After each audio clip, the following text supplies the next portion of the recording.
We welcome you live and in living color to Kane University as we get ready for the Central Group 1 final between Middlesex and Point Pleasant Beach. Hello again, everybody. I'm John Perez. Our live caster is Elio Velez, and of course our producer is Colby Nelson with Jackie and Kelly Cronenberg in the station for the knock.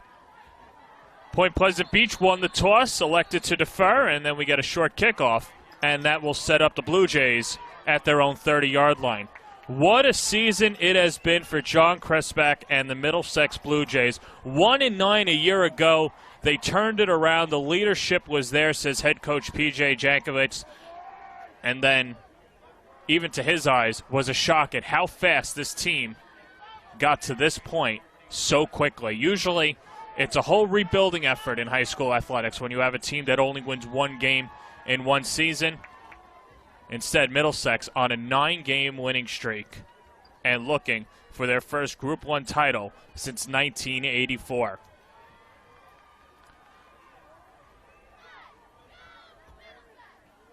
The man in motion is Josh Ramirez, and on first down, the keeper is Crespach, gaining 2 yards as we get set to go. Let's meet that Middlesex offense left to right. On the line, JT Roberto, Jose Andahar. Alex Bolin is the center. The right guard is Jeff Jacobus. And the right tackle is Nick Diaz, with the tight end being Brad Kaplan. In the backfield, the fullback is Tom Raw, with 2 halfbacks, Devin Lanza and Josh Ramirez. The lone wide receiver is Zach Godfrey. Middlesex likes to play the wing tee, and they like to control the tempo of the game. And that's something that we'll see out of both of these teams as Tom Raw gets the draw on 2nd down and 8. And he only picks up a couple of yards.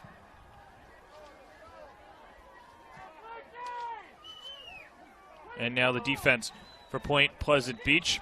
On the line, Tony Lapari, Matt Van Schnoik, Mike Uliano, and Tristan White. The linebackers, Liam Boudet, Brad Perry, Connor Smith, and Luke Frauenheim. And the DBs, Josh Yates, Aiden Conway, and John Verrere. It'll be 3rd down and 6 from the 34-yard line, almost a minute and a half to go as they run the sweep. It's Josh Ramirez running far side. He's got a first down and more. Towards midfield, he crosses it and gets downed at the 47-yard line. A 19-yard run for Josh Ramirez, only a sophomore, but was thrown into the starting lineup and has paid dividends for this Middlesex offense.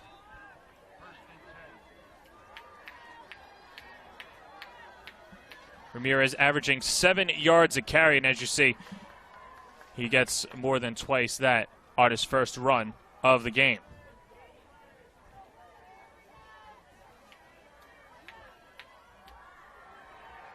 On first down, Tom Raw back to the line.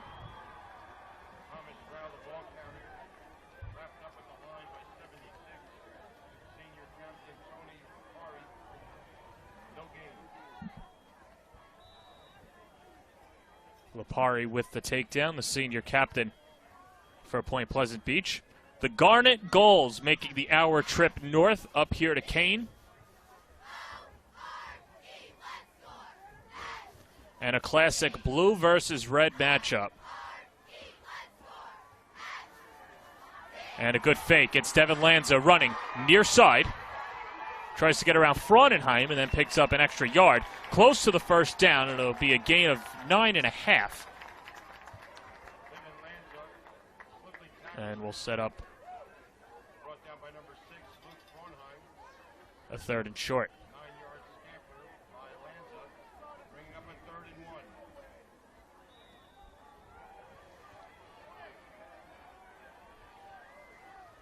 Man in motion again is Ramirez. 2 receivers up top.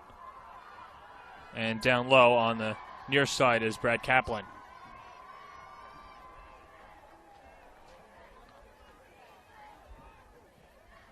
Point Pleasant Beach not afraid to throw as many as 5 guys on the line as there's a first down by Tom Raw. Raw, the fullback, used a lot in these short down situations. He's a powerful guy, says his head coach, P.J. Jankovic. A guy that's not afraid to put his head down and just continue to shoulder the burden of carrying this offense in these big situations. And he'll come off for a breather as Anthony Mason, no, not that Anthony Mason, comes on for the Blue Jays.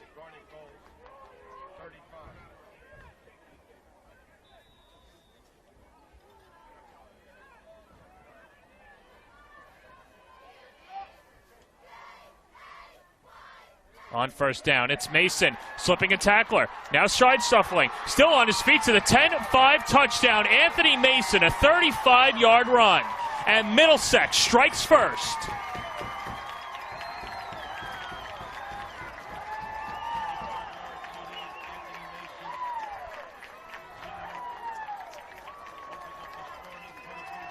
How about that for Anthony Mason, the senior just being thrown into the fire?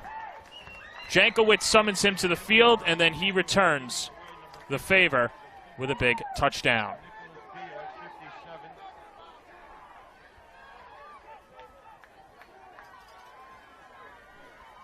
Matt Seaman comes on for the extra point with Cressback to hold. Good snap. Hold is good. And the line drive is drilled. The line drive kick is drilled. And so with 8:34 to go in the first quarter, Middlesex leading this one 7-0 on News 12 Varsity's Game Time.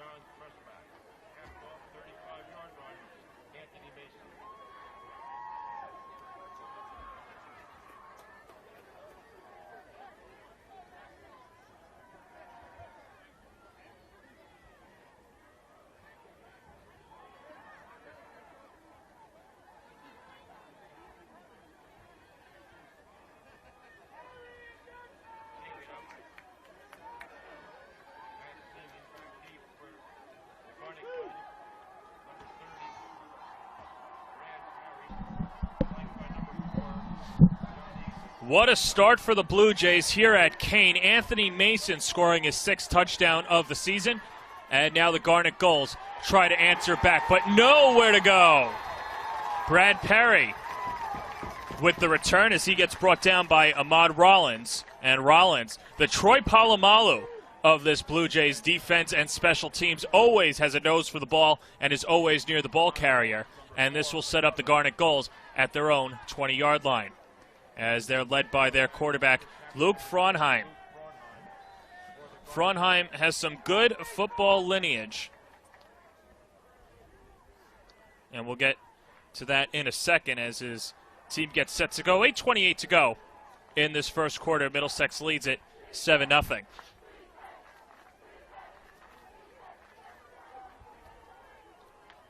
As they run the sweep, it's John Nista. John Nista with a big run. John Nista with a first down.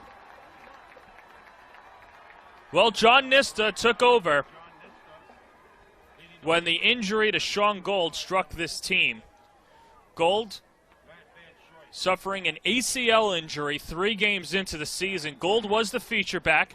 John Nista was thrown into the backfield, was originally a fullback, but then shifted over and has played well. And the rest of this Point Pleasant Beach offense left to right on the line. White, Lapari, Uliano, Van Schoik, and Gross with the tight end Connor Smith in the backfield. 2 split ends, Josh Yates and Brad Perry. Chris Weber is the halfback along with John Nista. Quarterback is Mr. Fronheim. And Fronheim with the keeper running near side.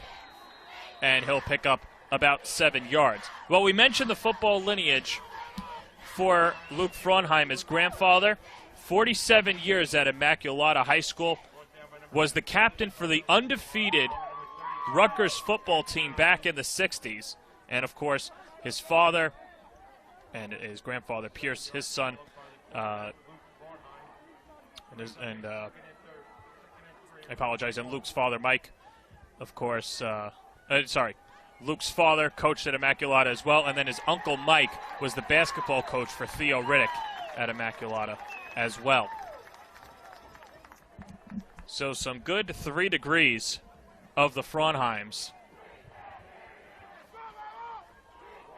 as the Middlesex defense, the 3-4 defense, makes a stop on 3rd down. On that line, Bolin, Jacobus, and Seaman. The linebackers, Crespa, Andujar, Mason, and Campbell. With the 2 corners, Zach Godfrey and Josh Ramirez. The safeties, Lanza and Rollins. 3rd down and 2, 6:45 to go in the opening quarter. A 7-0 lead for Middlesex.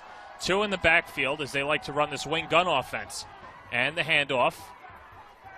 And burrowing towards that first down marker is John Nista. He's got another first down after a gain of 4.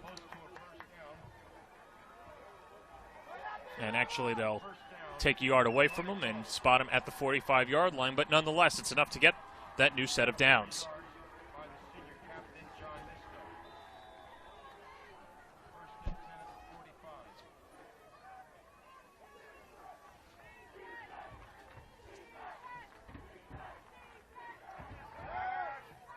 Frunheim airing it out, and he shoots high.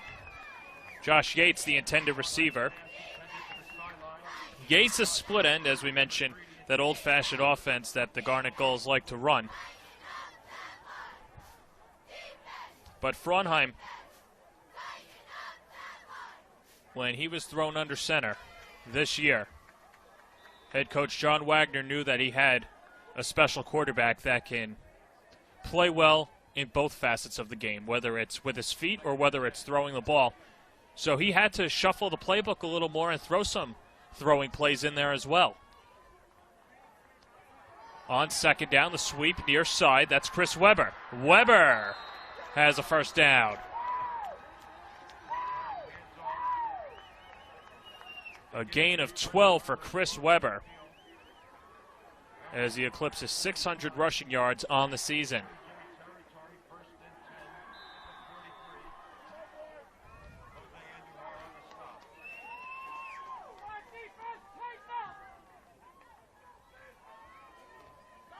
These two teams met on September 29th, week 4. Middlesex taking that one 28-12. It's the first of a 3-game losing streak for Point Pleasant Beach, as John Nista continues to carry and gains a few more. But Point Pleasant Beach has been dubbed the comeback kids, and in this playoff, knocking off Manville 22-14, and then Boundbrook in the semifinals. Both games, the Garnet Gulls trailed at the half, and John Wagner said that that's a fine line to cross when it comes to his team's ability to come back into games, because it's good to know that his team is resilient and can come back into games, but they don't want to get in that situation. And there's the first completion of the early evening. Chris Weber hauling it in.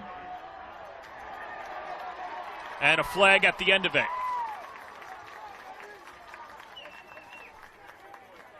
So it's a 16-yard pickup, and then you add what happens with the penalty.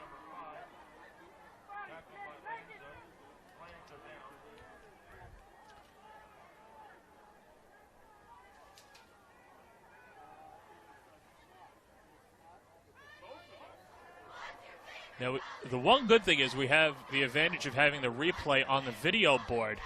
And I think this is just going to be an unsportsmanlike as Chris Weber got into the grill of the defensive back. And there you see it, yeah. So give him the first down, but move him back a couple of yards as well, as the foul happened after the play.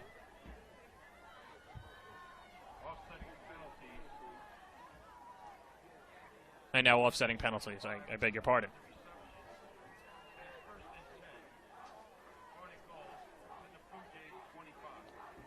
So 1st and 10 at the 25. Just over 5 minutes to go in the opening quarter, 7-0 Middlesex. But Point Pleasant Beach is driving in a whistle. Second straight whistle. And Chris Weber will have to give it back to the official, as this might be a false start. And there it is.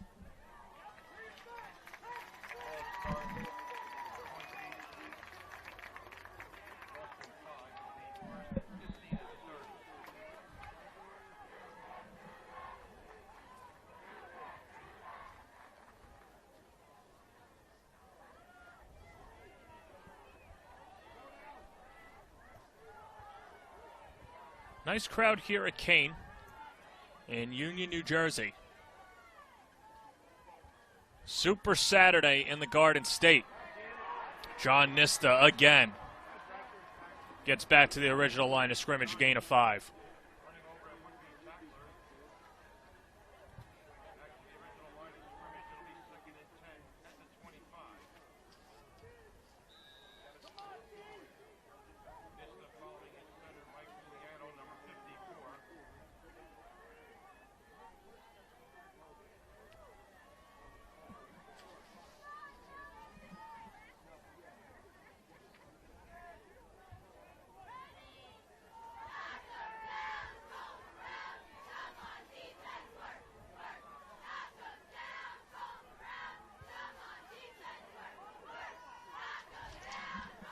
And on second down, another run, and it's Nista.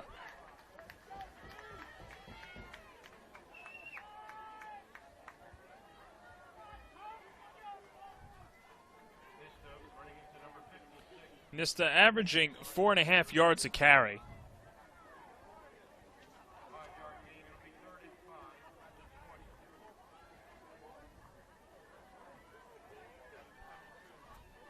And this will set up 3rd and 5. 3:15 and rolling in the opening quarter.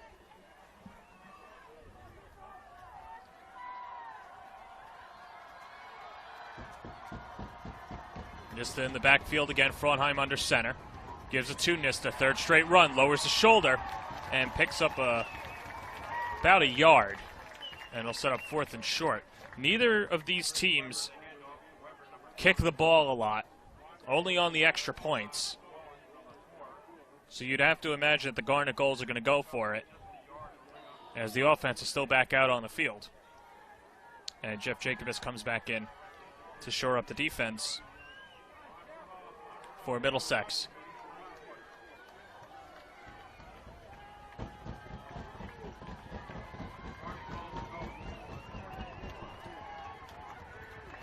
Fourth down and 4 at the 19.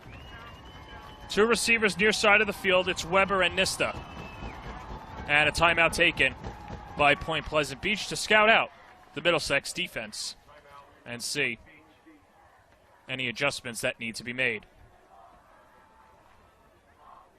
Well, fans, News 12 Varsity is your home for all the New Jersey State finals. Obviously, not just today, but this week we will recap the games of the previous days, Thursday afternoon as well. From MetLife Stadium to, excuse me, I forgot, what's the name of Rutgers' home facility? I'm asking Elio now, and I know there's viewers out there screaming it at me. I know there's the Rack.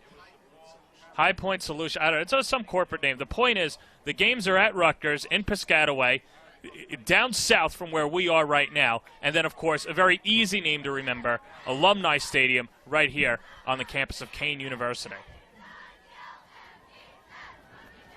Either way, check out the Football Fix Monday, where our New Jersey experts will go over that plan, as well as the Tri-State Top 25 poll. New Jersey rankings will come out that day as well. See where your team finished up as well. Big 4th down early on in this game. 2:17 to go in the first quarter. 4th down and 4 from the 19. Frauenheim in the gun. As he looks to pass, Frauenheim delivering it over the middle. He's got a first down. He completes the pass to Josh Yates, who gets dropped, but he'll take the first down. A pickup of 11. And this will set up 1st and goal for the Gulls.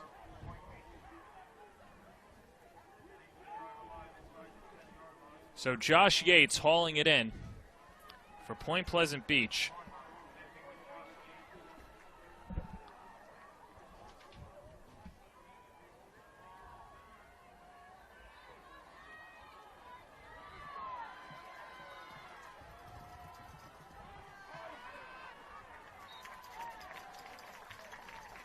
And there's the short run out of Nista on 1st and goal.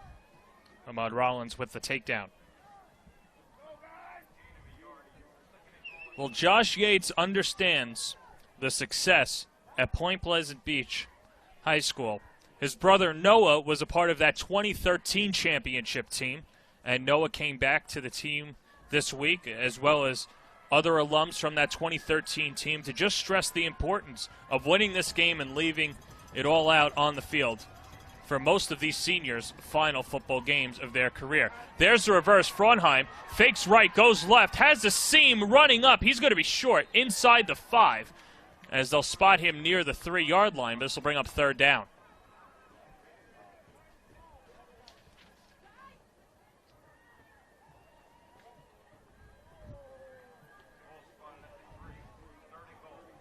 Jake Fioridis and Sean Frunches as well, speaking to this senior group for Point Pleasant Beach.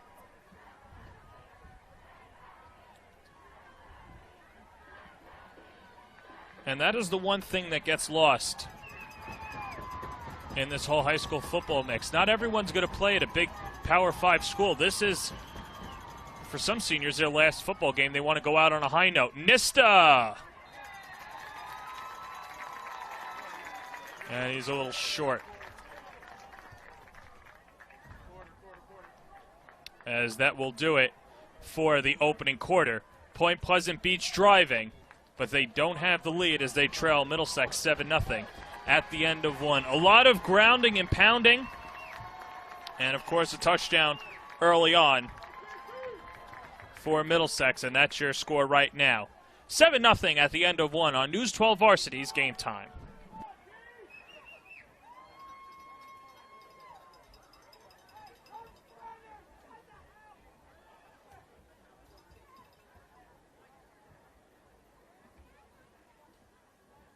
NJSIAA provides 32 state championships in different sports for both boys and girls. That number is the most of any state association in the United States.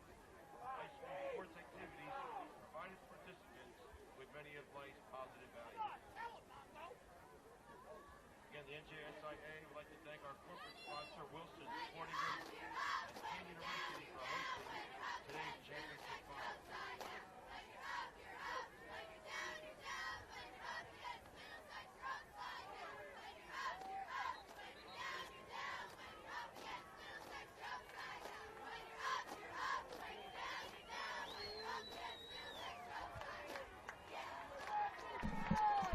We start the second quarter in a 4th and goal situation from the 2-yard line. The Garnet Gulls looking to tie this one up. They've relied on John Nista, got a big first down out of Josh Yates, and now Fraunheim under center. 4th down and goal. What a way to start off the second quarter.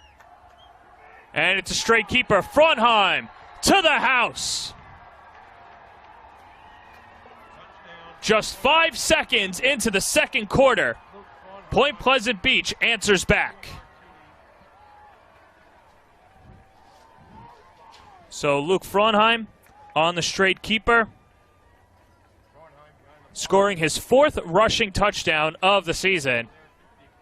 And the Garnet Gulls are an extra point away from tying this one up.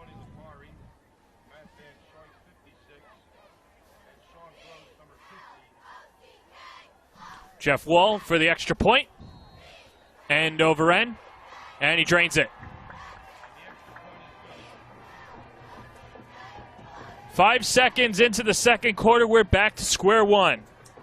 The Garnet Gulls answer Anthony Mason's 35-yard touchdown run with a 2-yard run of their own. 7-7 all on News 12 Varsity's Game Time.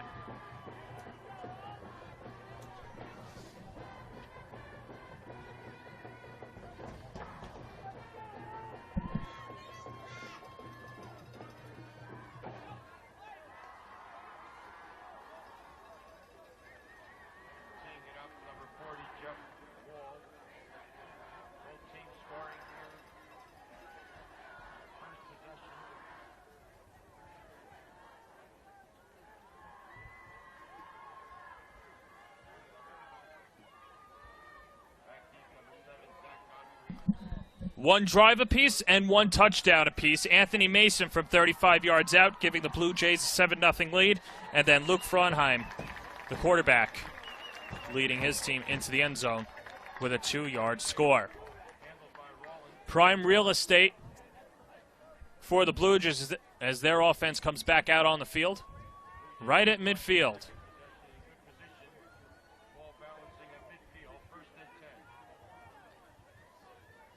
As Chrisbach goes back under center, Tom Raw in the backfield. Man in motion is Devin Lanza. As they scan the defense. We've seen this a lot on their opening drive, and this is something that Middlesex will do. They'll scan the defense, get prepared to go, and then look back at the coaching staff. But we get a whistle, and I'm not sure if this has to do with the timing or if somebody called a timeout. But it wasn't whistled as if it was a timeout.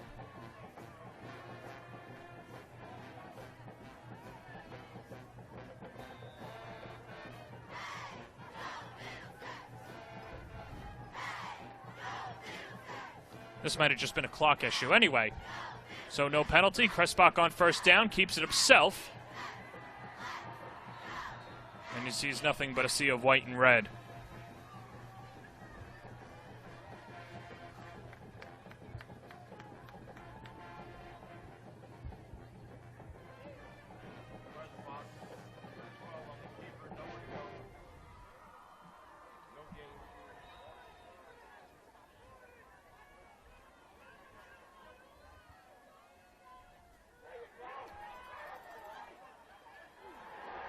And a big hit on second down. That was Brandon Poole that was in there. As Devin Lanza gets halted on the run.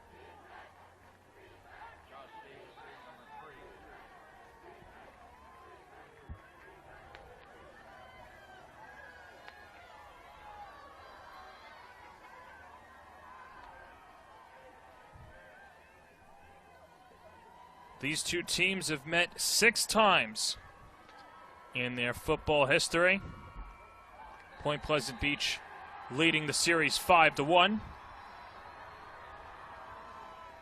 Middlesex winning 2-0 in the inaugural matchup in 1981. I checked that the other way. Middlesex 5-1 against Point Pleasant Beach, and then Middlesex a 25-19 win in 1982. And then they didn't play again until 2010, when the Blue Jays won by 7, 28-21, and then 2015 winning by 14, 27-13. Those last 2 victories coming in the regular season games as part of the Shore Conference crossover series. The only win for the Garnet Gulls coming in 2011, a 20-6 win in the regular season. And then, of course, this year, Point Pleasant Beach winning on September 29th, 28-12. Big pickup for Zach Godfrey.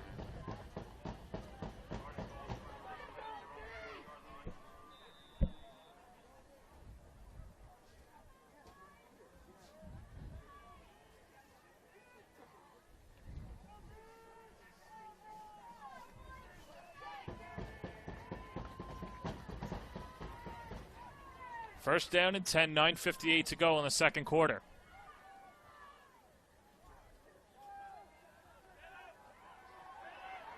Running your side and nowhere to go, Brad Perry.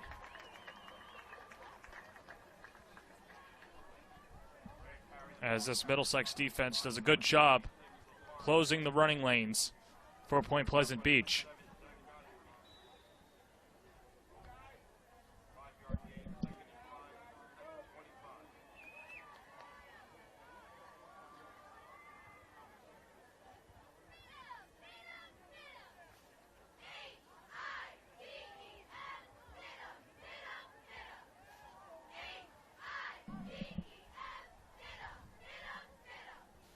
Frondheim under center. Hands it off. Rushing forward is John Nista. And John Nista pick up of 3.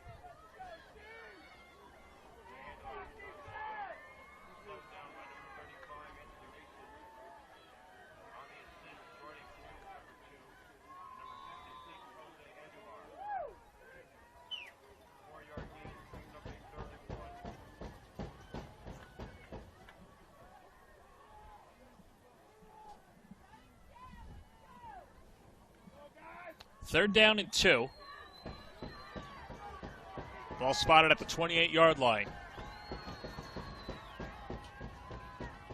8.5 and rolling in the second quarter. Nista, again, the keeper. And he has enough for a first down. John Nista might not chew up a whole bunch of yards per carry, but he gets the important ones.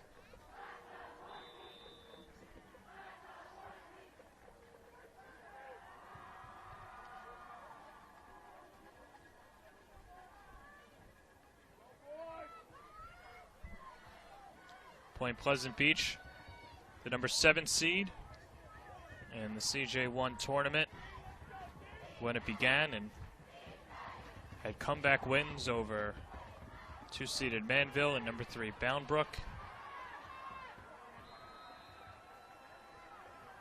Trailing in the halves of both of those games.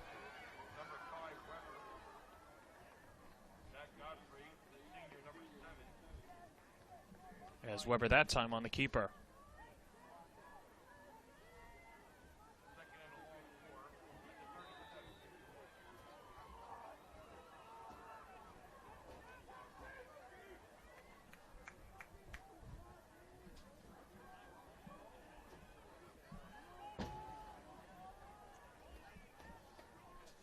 Second down and 4 at the 37. And another run up the seam, Tom Raw, as he's just short of the 40-yard line.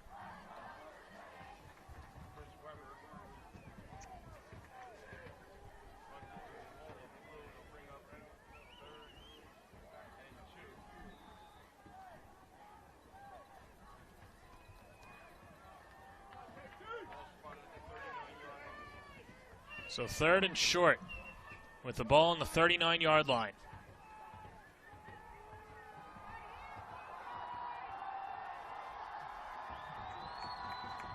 Two in the backfield. They feed it, running far side, Chris Weber. And it'll be an interesting spot. Might have enough for a first down, as the officials will confer.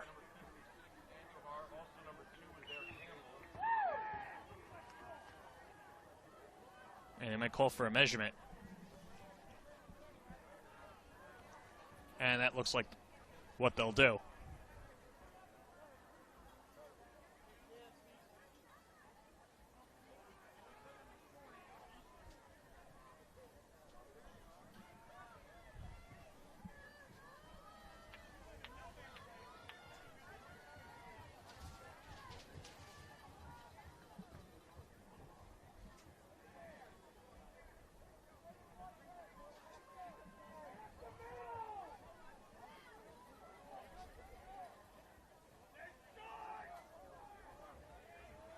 We look in there.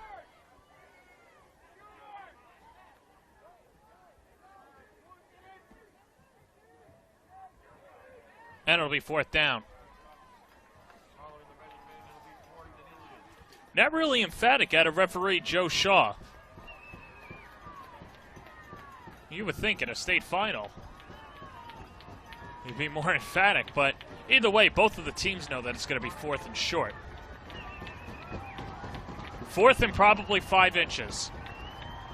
Frauenheim under center. We've seen him sneak into the end zone before. Let's see if they go straight keeper this time. They don't. It's a run. Nista. And it looks like he's going to be short.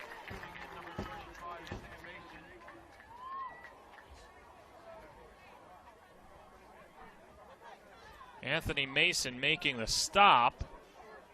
Perhaps another measurement?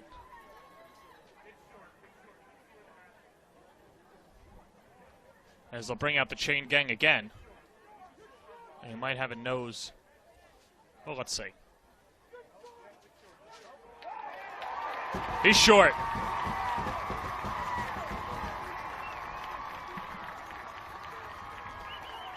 Anthony Mason making the stop on John Nista on 4th and inches. And Middlesex will get the ball back at the Garnet Gulls 41-yard line.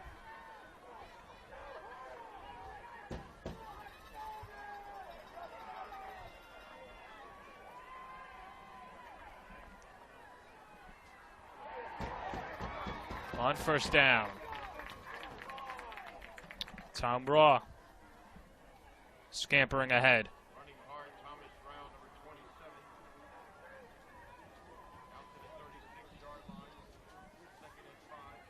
Tom Raw, a senior,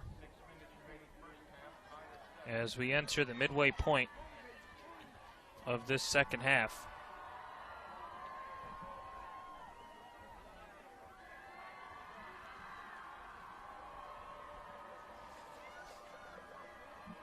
Raw in the backfield, Crespa under center.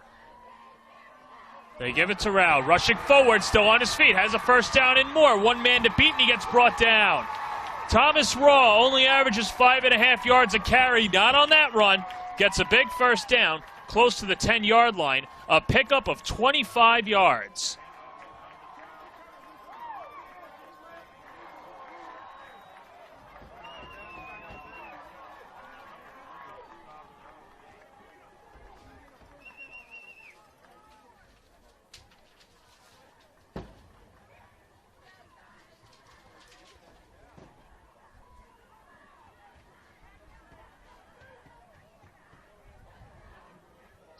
Middlesex on their first and only drive, scoring on an Anthony Mason 35-yard touchdown run. Now with 5.5 to go in this second quarter, have a 1st and 10 at the 11-yard line. So not only do they have good field position, obviously a lot of time on their side if they want to, score as well, but can also pick up that first down. So they have a safety net as Lanza goes in motion, then stops and heads right back. And the look to the coordinators.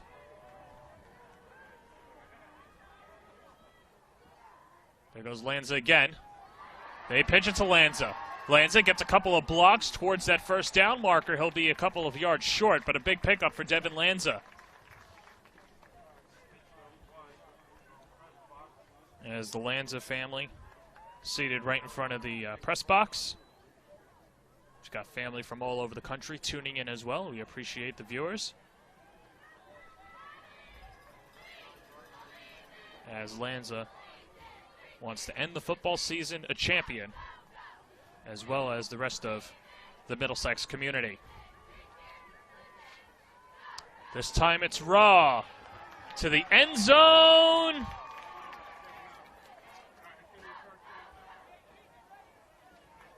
He's going to be short.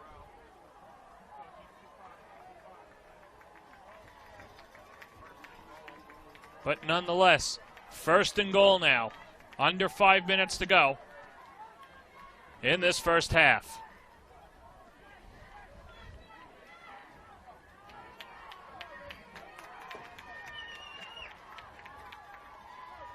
Lanza goes in motion again.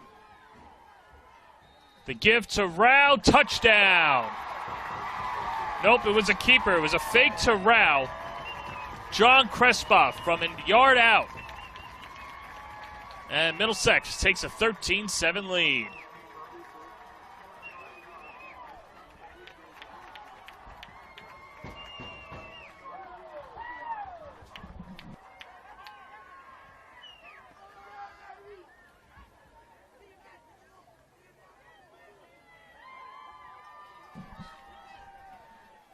Seaman on for the extra point. And it's off to the right, but nonetheless, John Crespa capping a 50-yard drive with a 1-yard touchdown to put the Blue Jays over the Gulls by a score of 13-7 on News 12 Varsity's Game Time.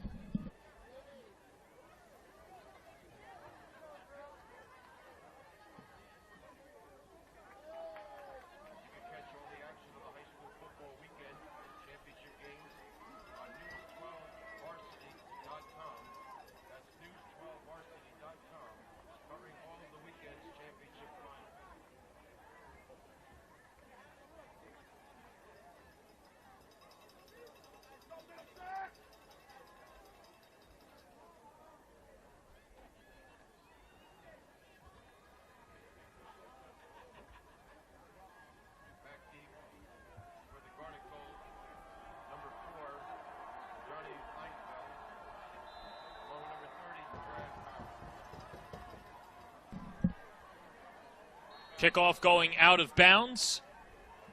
And Point Pleasant Beach will get some good field position to start off their second drive of the game.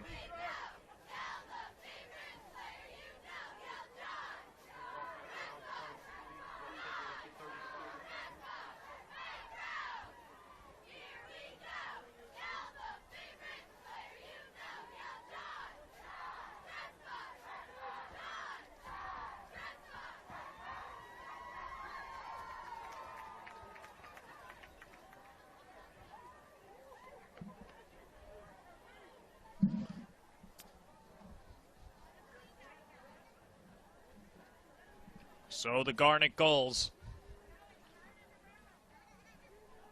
will start off their second drive at their own 35-yard line.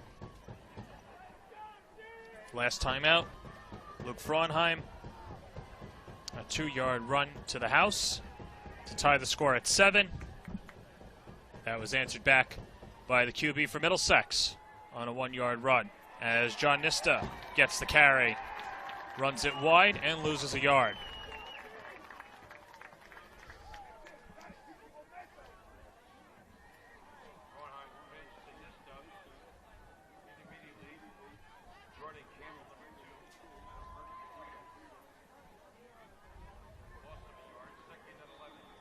It's been about 95% running plays from these two teams. And it wouldn't be a shock if Point Pleasant Beach could wind down the clock. Already under 4 minutes to go in this first half. And if Point Pleasant Beach could keep the clock rolling, get deep into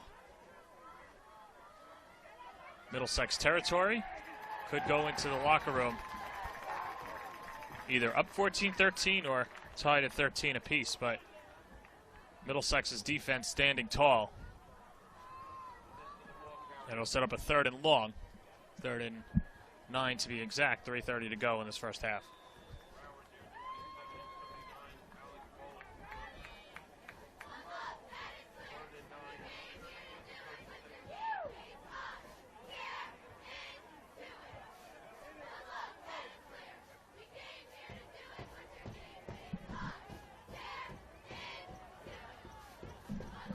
On 3rd down and 9, the Blue Jays show blitz, a whistle, and a timeout taken by the Blue Jays. So 3:04 to go in the second quarter. A 13-7 lead for the Blue Jays on News12Varsity.com.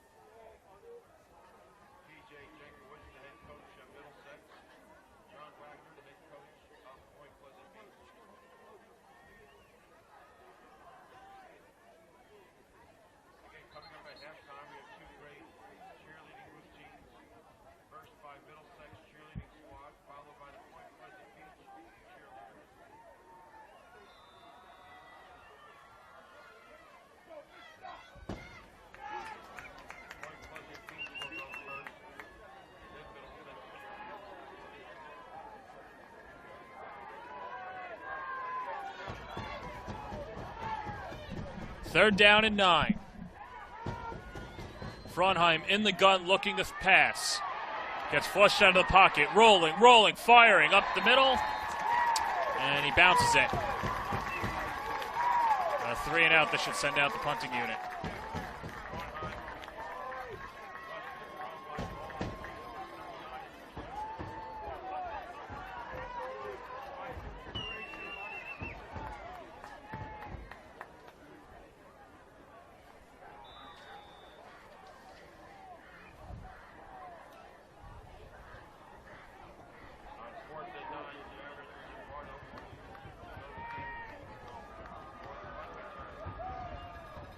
Jean Verrier to punt.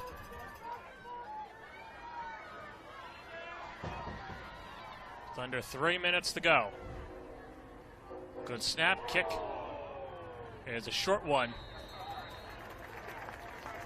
That is hauled in by Damien Macaron.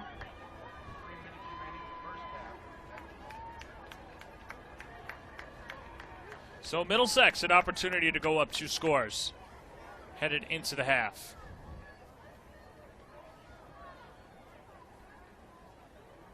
So 2:52 to go.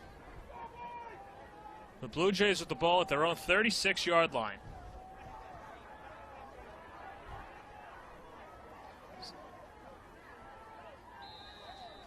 And a draw on the first play from scrimmage. Middlesex getting into the end zone. Their first 2 drives. second and 7. And after the 3-yard run by Mason, 2nd and 7.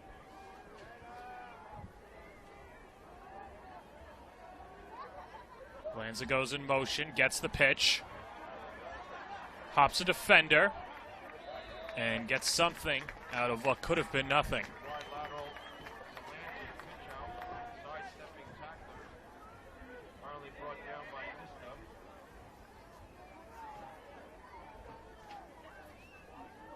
Disney. PJ Jankowicz saying that Devin Lanza has totally blown the coaching staff away, averaging 11 yards a carry, but he's just a player that loves football. Not a physically imposing player, as you see. Not a big figure, but plays a lot bigger than his size.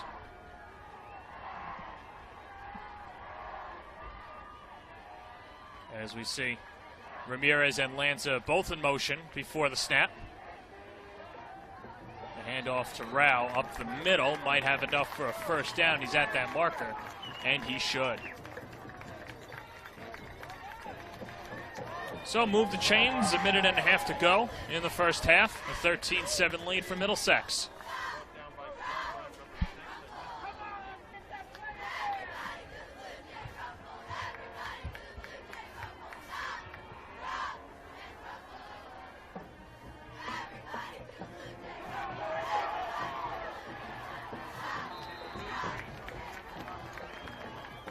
Josh Ramirez. A gain of 6 into Garnet Goals territory.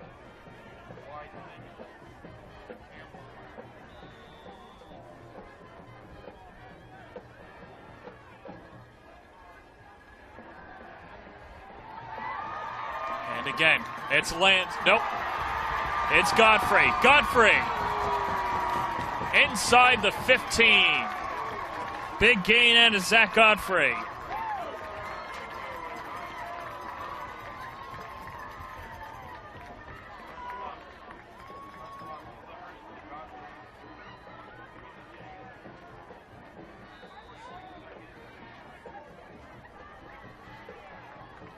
Under a minute to go, 42 seconds and rolling.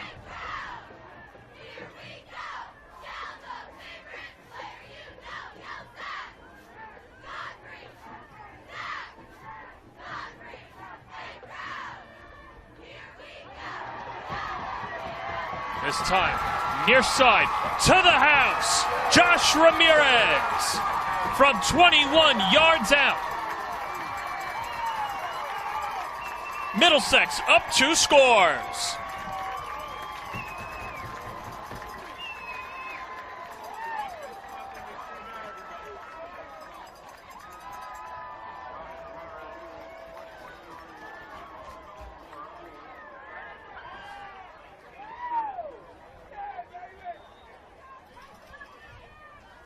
And Middlesex to go for 2.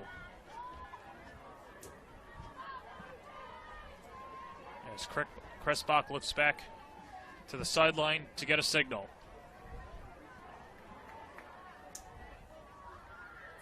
They pitch it to Lanza. Nowhere to go. As the Garnet Goals defense stands tall on the 2-point conversion attempt. But nonetheless, 34 seconds to go in the half. And Middlesex leading this one 19-7 over Point Pleasant Beach on News12Varsity.com.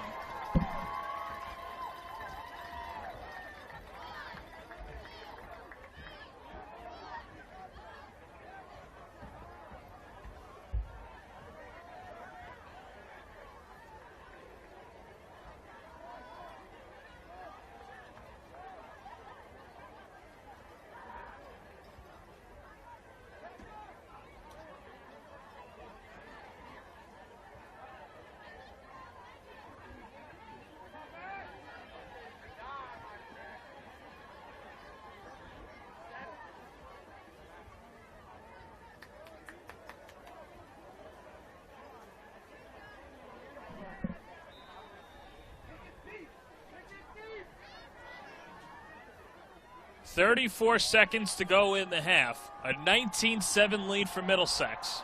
Josh Ramirez, 21 yards untouched. And here comes the return by the Garnet Gulls as Aiden Conway with the carry gets it to the 35-yard line. 27 seconds to go. Point Pleasant Beach will get the ball back to start the second half. So it'll be interesting to see if Wagner just takes a knee, considering where his team is at, heads to the locker room, regroups, and then takes his chances in the second half.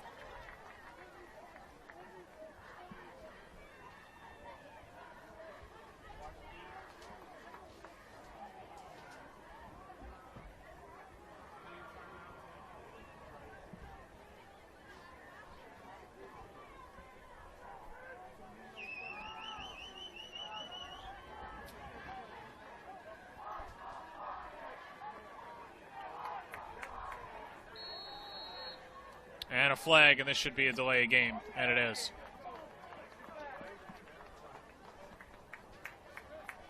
Point Pleasant Beach just not really concerning itself with the time on that last possession. Now remember, there's no play clock, but the official on the near side of the field, it's not on your screen, but on the near side of the field, comes out when there's 5 seconds to go on the play clock, and will start waving his hands for every second. Here's the run, and it's John Nista. And Nista gets taken down. Alex Bolin with the bring down.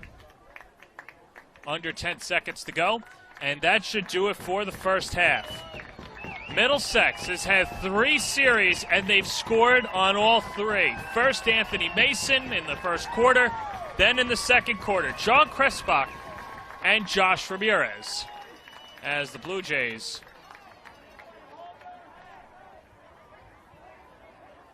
should head into the locker room up 12. I believe a timeout was called with 1 second left.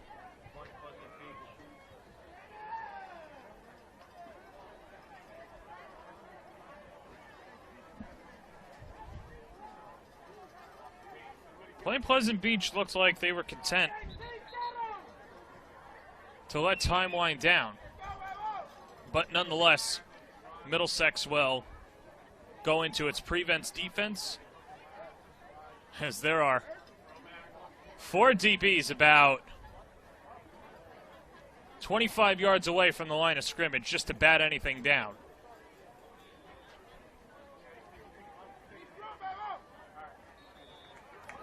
But there's the kneel down.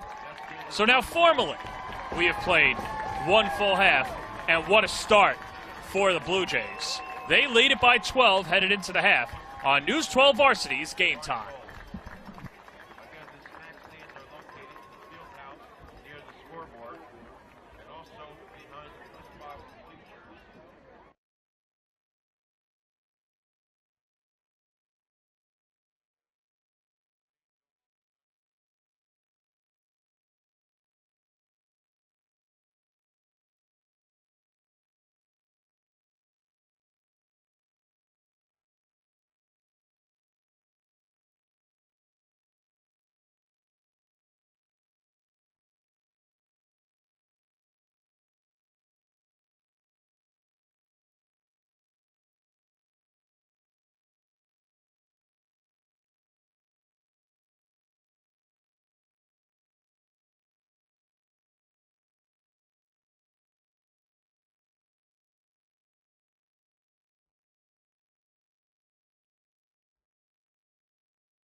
Let's get this second half underway, but first we'll have a re-kick. Point Pleasant Beach set to return the opening kickoff of the third quarter. Let's tell you how we got here. First drive for Middlesex. Anthony Mason, 35 yards out to give the Blue Jays a 7-0 lead, but not so fast. Luke Fraunheim darting in from 2 yards out to tie the score at 7, and then back-to-back touchdowns by John Crespach from a yard out and Josh Ramirez to give the Blue Jays a 19-7 lead over Point Pleasant Beach.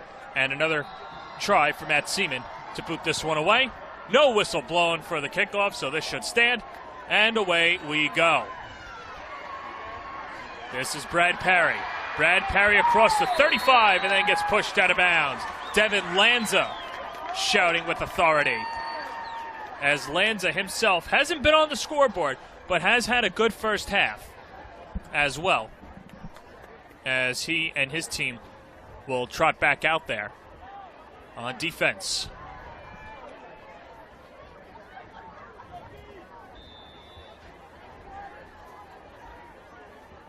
Last full series for Point Pleasant Beach was a 3-and-out. Before that was the touchdown. Both of these teams relying heavily on the legs of their split ends and running backs and any types of backs there. Halfbacks, fullbacks, tight ends, split ends, whatever it is. Backs and ends, that's what they've been relying on. They've also been relying on John Nista as he plows forward for 5 yards. As we mentioned, John Nista thrown into the halfback spot after Sean Gould tore his ACL in the first month of the season and has played well. Point Pleasant Beach looking for the comeback and to capture their first sectional title since 2013. For Middlesex, the last time that they hoisted a championship, these players' parents were in high school in 1984. And there's the give far side, Chris Weber, as he darts up ahead. He also had himself a good first half, eclipsing more than 50 yards.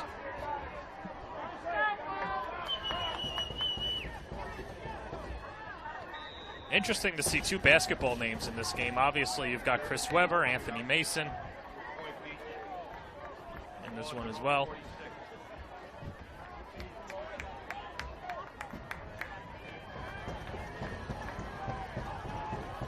But nonetheless, on the gridiron, Point Pleasant Beach looking for a score. 3rd down and 2 from the 46, and it's a straight keeper, Fraunheim, as he gets taken down.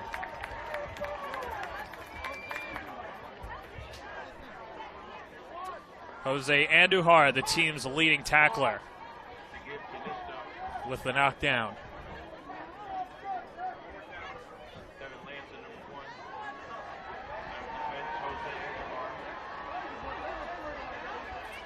And I guess forward progress is going to give him a first down. From the naked eye, it looked as if he didn't get it, but nonetheless, Point Pleasant Beach will take it. 2 minutes gone by in the third quarter.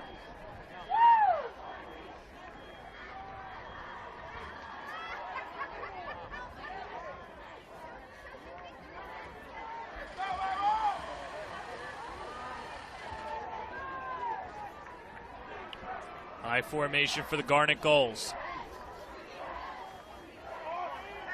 Nista looking to pass, airing it out, going deep.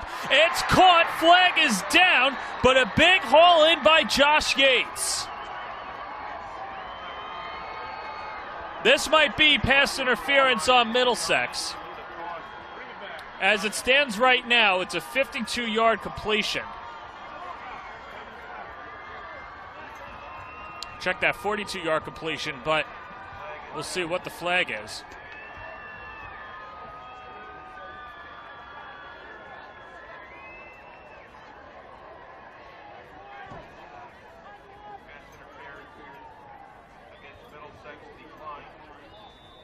So they'll get rid of the pass interference, as they should. Point Pleasant Beach is rolling. 1st down and 10 from the 11. Saw this earlier with Middlesex. Point Pleasant Beach with a safety net should they get to 3rd or 4th down territory. They're not thinking that deep, though. They're thinking of getting into the end zone. On 1st down, 9-10 and rolling.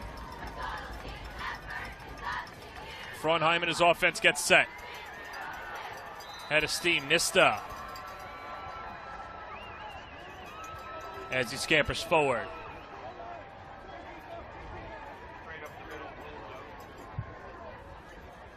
Tripped up at the line by Hogan. Gain of 5 will be 2nd and 5 from the 6.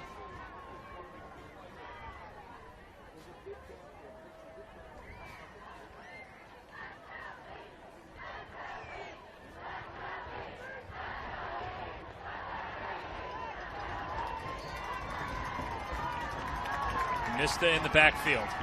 Yates up top. Ball comes loose. Middlesex comes up with it. Chris Webber fumbles it. And then they're going to say that he's down. Whistle was blown. Oh, boy. Middlesex has a gripe. They do, because at least from the naked eye, it obviously will look at it again, but did not look like he was down yet. Big break for the goals.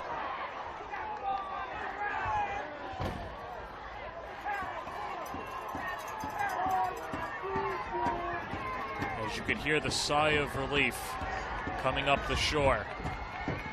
3rd down and 5. Nista is going to be a few yards short, as this should be 4th and 2.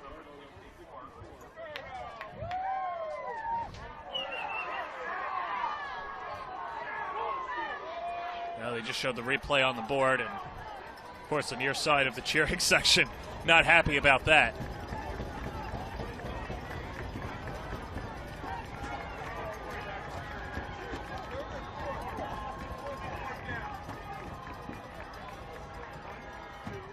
And now the officials to confer.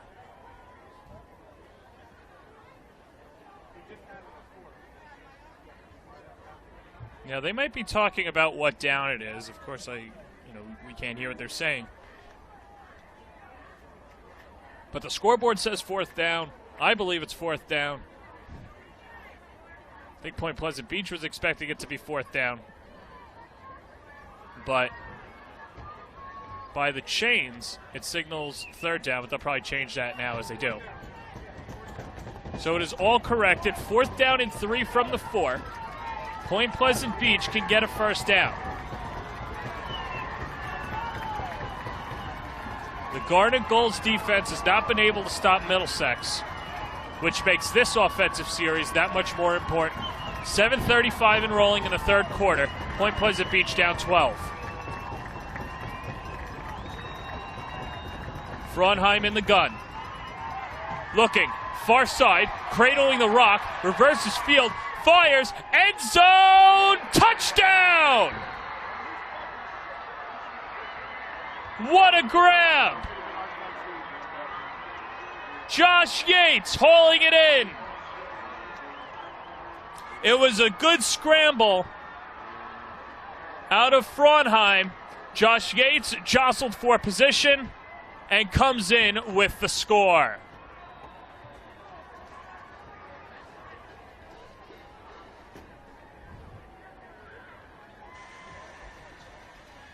At the very least, the Garnet Gulls needed a 1st down.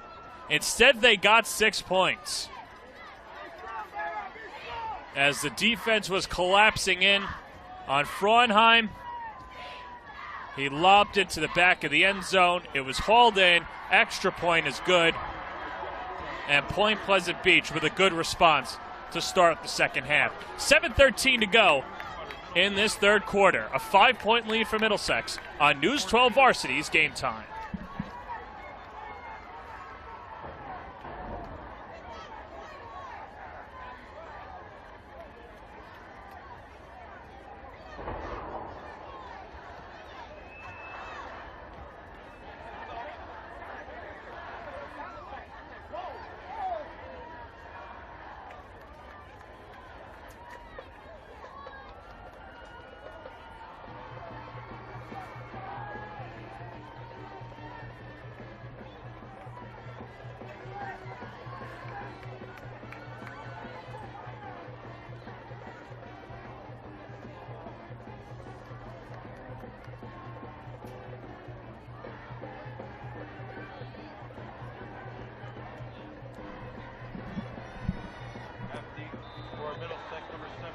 Josh Yates with a 4-yard touchdown catch to cut the deficit to 5.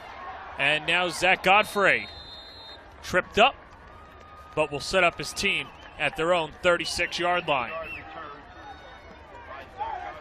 Just like they did to start the second quarter, Point Pleasant Beach on their first drive in the third quarter, scoring to cut it to 19-14 in favor of Middlesex.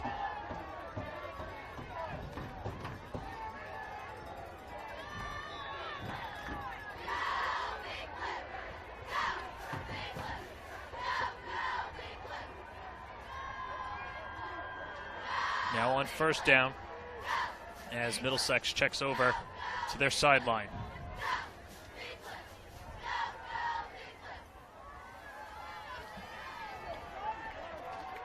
Up the middle, ball is loose again. And Middlesex pounces on top of it. Let's not forget that Point Pleasant Beach, given a break in that it looked as if the ball carrier fumbled the ball 2 plays before the touchdown.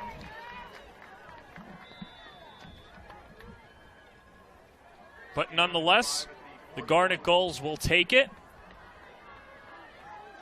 And they have an opportunity, should they get a defensive stop, to turn this thing around. Middlesex wants no part of that. They want the season sweep, and they want their first championship in more than 3 decades. Nice pitch, running far side. Josh Ramirez, he's got a first down across midfield. Flag comes down. Ramirez still on his feet as he goes out of bounds just shy of the 40-yard line, and this might come back. Caller on the left side, Josh Ramirez, number 6. Forced out of bounds by Verrier, 41.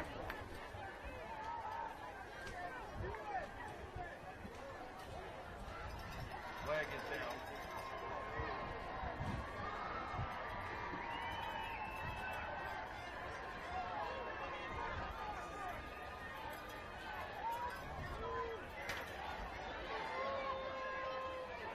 And this will push back the Blue Jays.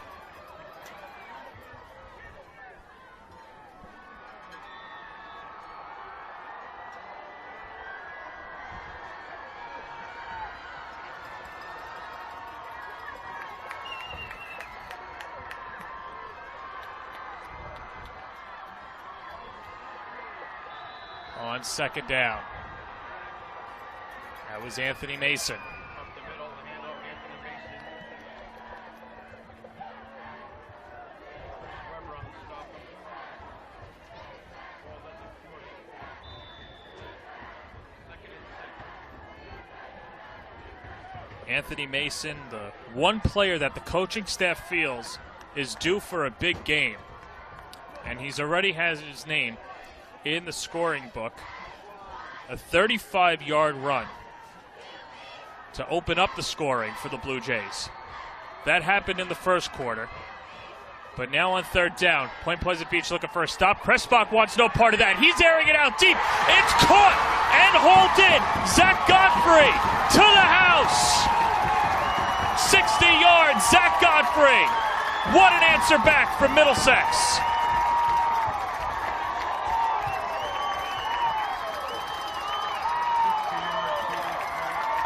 Quality, not quantity.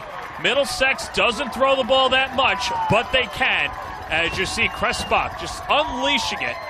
And now it looks as if Godfrey is going to be marked a little short of the end zone. But nonetheless, 60-yard completion and touchdown. nope, it is a 60-yard touchdown. So I don't know why. I apologize on that one. But nonetheless, a 60-yard touchdown catch. Zach Godfrey. And now the Blue Jays to go for 2.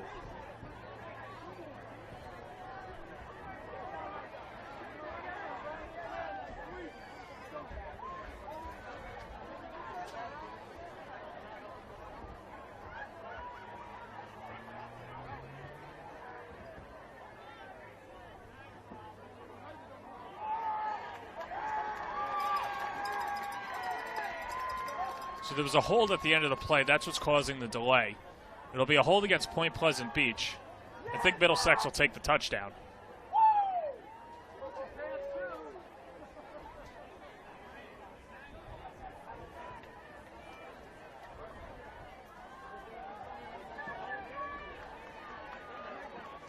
And in motion is Ramirez.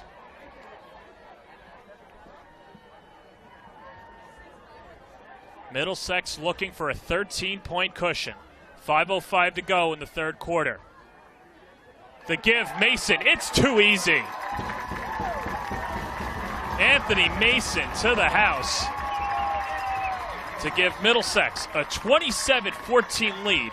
Just over 5 minutes to go in quarter number 3 on News 12 Varsity's Game Time. 5 minutes remaining third quarter.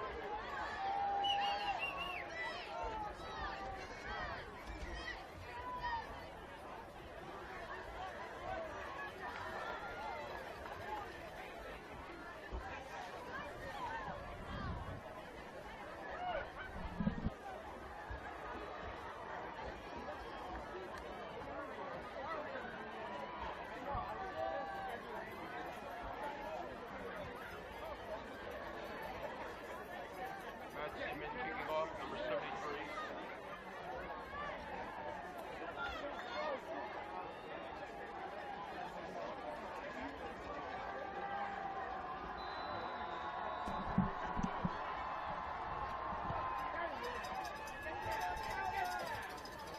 On the kickoff, Seaman going deep and nowhere to go for Johnny Langeveld as he gets stood up just past the 25-yard line. In my conversation with Jankowitz earlier in the week, he obviously mentioned that Anthony Mason could be a player to have a breakout game. But there's one thing that he also said. He said, you know, we're also waiting for Zach Godfrey to break out, and don't be surprised if he hauls in a big catch for us. Well, that was a big catch as Crespach unleashed a 60-yard cannon of a throw. And Godfrey off to the races.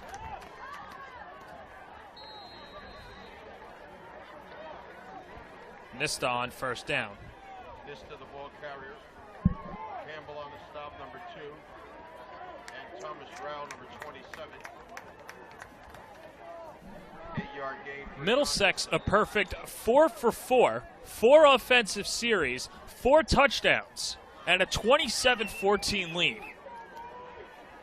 And it's a big hole to overcome for the Garnet Gulls, considering they're a team that relies heavily on the run, and time is not on their side. This was the game plan for Middlesex. It was to keep the offense off the field and not allow them time to run.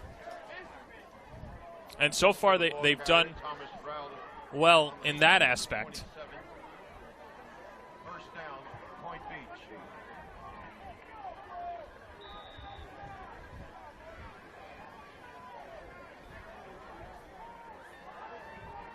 But even though the clock reads 4:05 as it winds down in this third quarter, eventually Point Pleasant Beach is going to have to make a stop. Obviously they have to score now, but they can't allow another score, even if it's a field goal, out of Middlesex.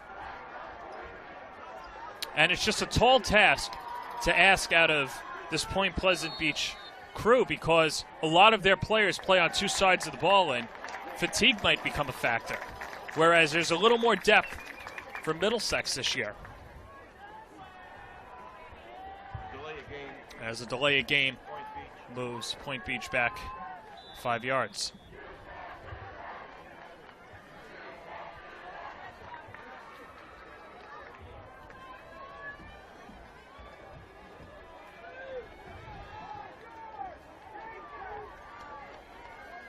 First down and 15 from the 32.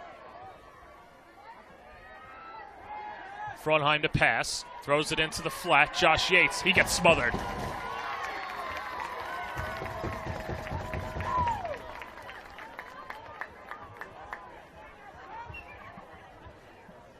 Fronheim to Yates. Crespach, number 12, and number 7, Godfrey, combined on the hit. Second and 13.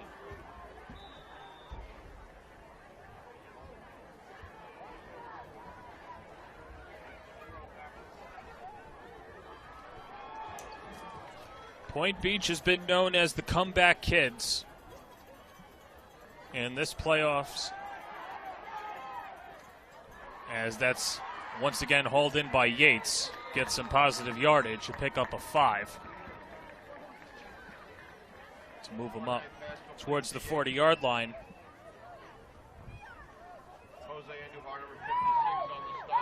And let's see if Point Beach has one more comeback in them.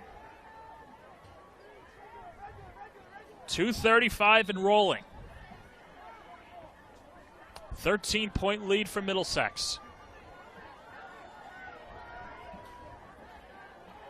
3rd and 6 at the 41.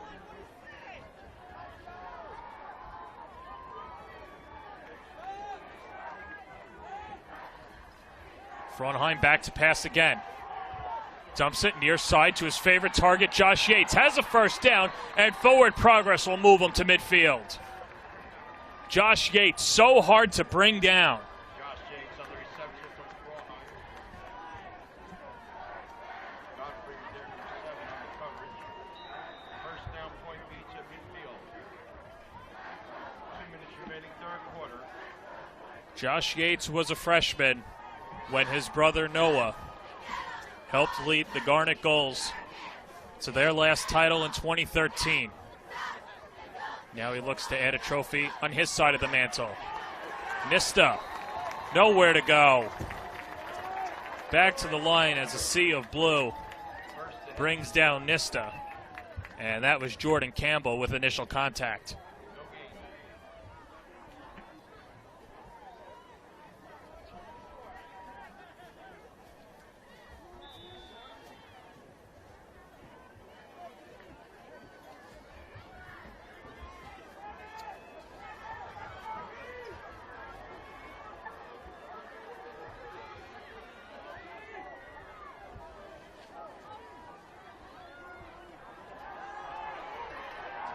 On second down, airing it out. It's caught, but not inbounds.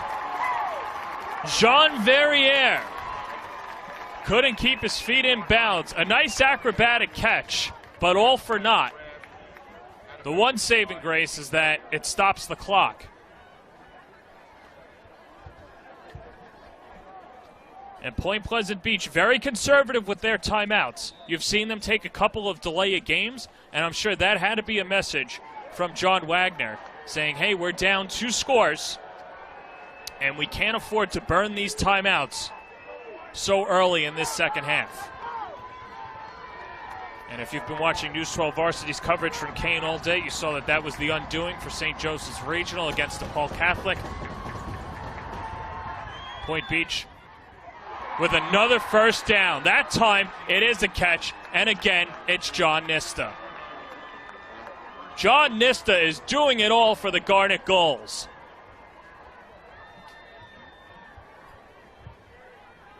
Great grab by Nista. 1st and 10. Garnet Gulls at the Blue Jays 37. Under 50 seconds to go in the third quarter.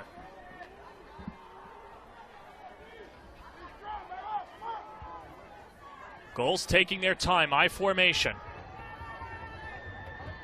The receiver on the near side was Yates, as here's the give going far side.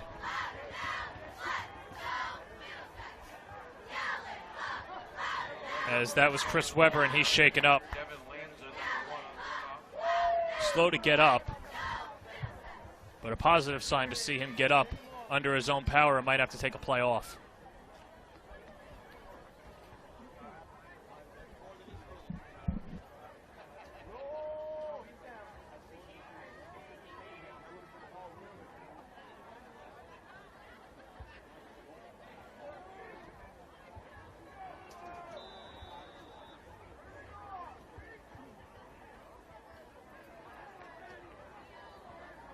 Second down and 7 from the 34-yard line. Clock is winding down.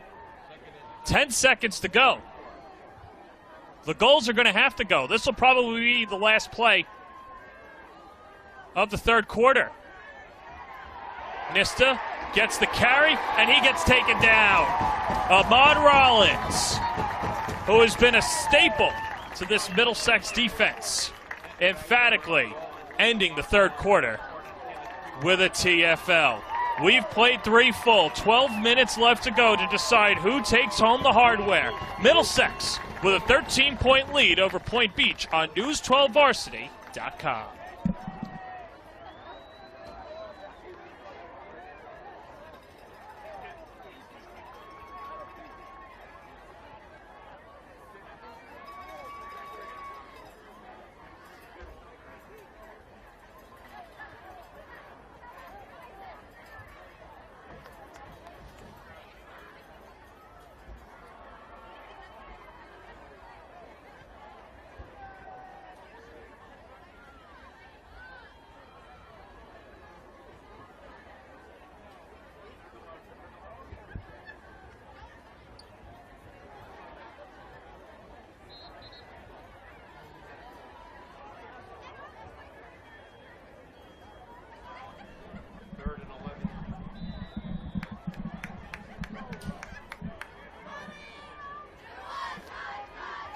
It's the 4th quarter at Kane University. Central Group 1 final, Middlesex with a 2-score lead over Point Beach, 27-14 on 3rd and 11. Yates receives the pass. He's going to be well short, but a pickup of about 7, we'll call it, until the official spot. Luke Fraunheim has had his number called to pass the ball more in this second half, and he's delivered.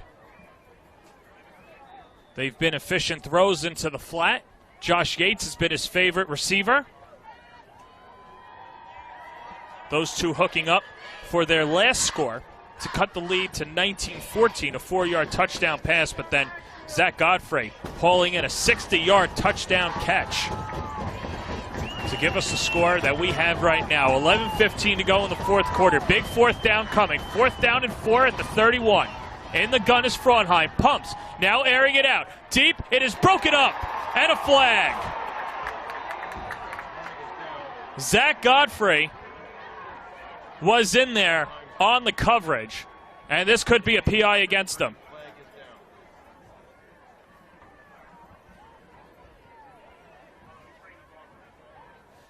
And there it is.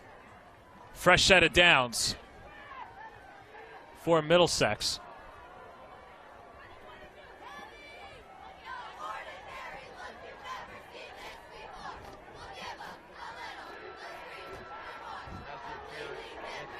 When you look at Middlesex from an experience standpoint, this is a team that does have a lot of veterans, a lot of juniors and seniors who have been through the wars before, but not the good kind.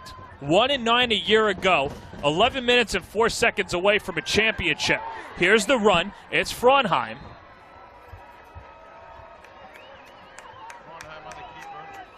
And Fraunheim picking up 7 yards. But the reason I say that for Middlesex is that this is the first time in most of the players' career that they are in a situation, and this will be the most important quarter of not only their season, but perhaps their high school careers. Fraunheim again, another keeper on 2nd down, has a 1st down inside the 5-yard line, and this should bring up 1st and goal. First down on the keeper, Fraunheim, coming across the field, Jose Andujar to make the hit.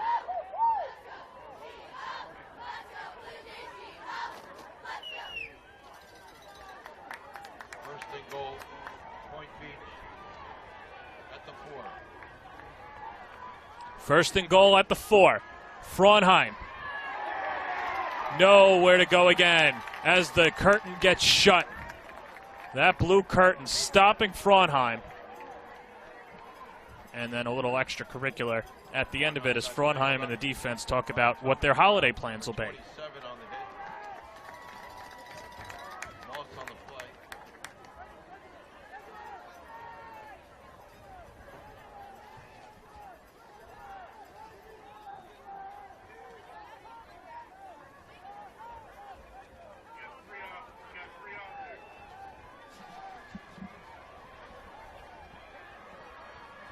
Nine and a half to go. Middlesex needing a score to keep up with Point Beach.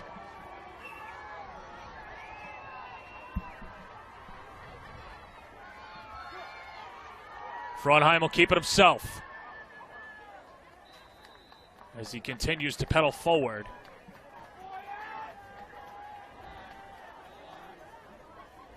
And he picks up 3 yards.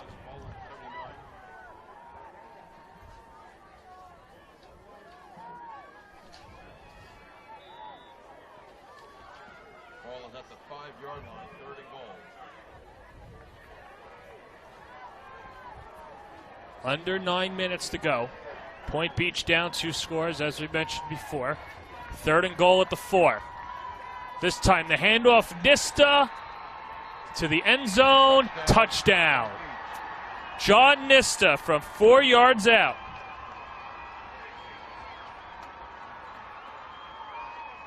Striking back his 5th touchdown of the season. And Point Beach only down a score now. John Nista, 4-yard. Offense hasn't been a problem for Point Beach. It's been their defense.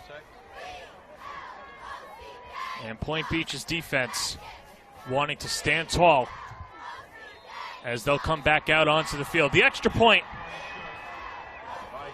is good by Jeff Wall. And let's see the response from Middlesex, a team that can run the ball and take off a huge chunk of time. But to ask them to run down 8 minutes and 40 seconds is a lot. But we'll see the conclusion coming up next on News 12 Varsity's Game Time.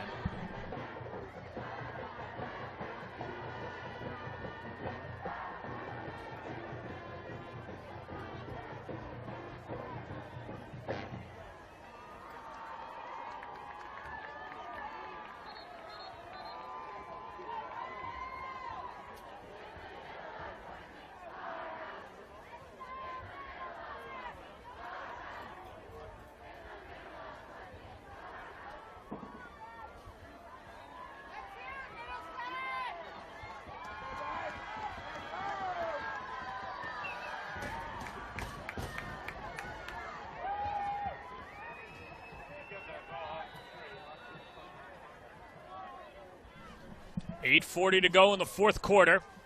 A short kick as it's fielded on the far side of the field by Godfrey. And Godfrey is met by Langeveld. Jack Godfrey on the return. On the coverage, number 4, Johnny Langfeld.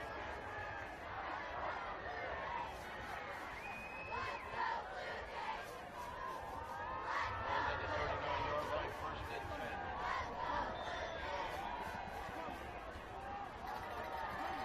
P.J. Jankowitz saying that in the preseason, he knew that this team had the character to go far this year.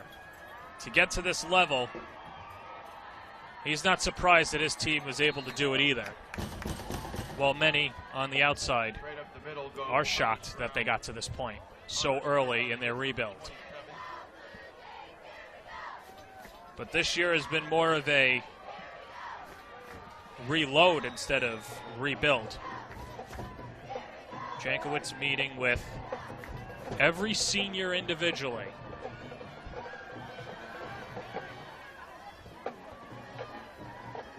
And giving them the message of this could be your final year. Kressbach held it all the way. What a fake.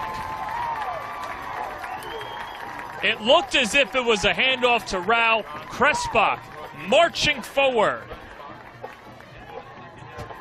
And the senior quarterback leaving it all out on the field, picking up another 1st down. Boy, they are so sly at the line of scrimmage.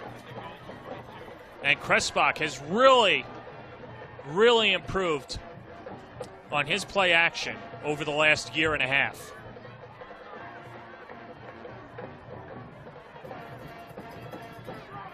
This is Kressbach's 3rd year on the varsity. Remember last year he was the backup. Kressbach again. Tackled by number 51, Liam Daniels.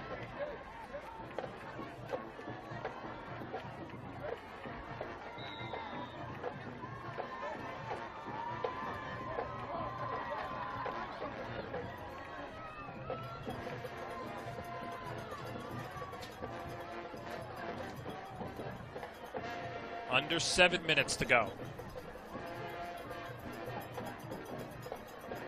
Middlesex looking for insurance as Lanza goes in motion. He receives the pitch. Lanza with a head of steam, scampering, and then just picks up a yard before seeing the barrage of white and red. And a big third down upcoming. And you could easily say that it will be 4-down territory for Middlesex should they not convert on this third down. Kind of a low-risk, high-reward should you get to that 4th down scenario, because if you pooch punt it, it might roll into the end zone and you're really just giving Point Beach 10 yards.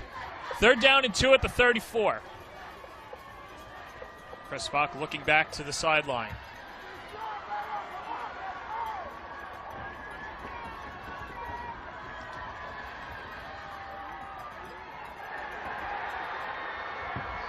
And a takedown.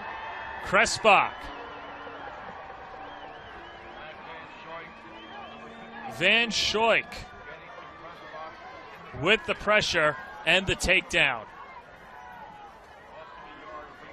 And it'll be 4th down and 3. Biggest play of the game for this Point Beach defense. Same can be said about the offense of Middlesex. Although they dangle a 6-point lead. 5:20 and rolling. Crespach under center as Lanza goes in motion. Ramirez starts, then stops, then starts again. Crespach, he'll pitch it. Near side. And scampering. Inside the 20. Ramirez, what a spin move and a big first down. A 28-yard run. Josh Ramirez.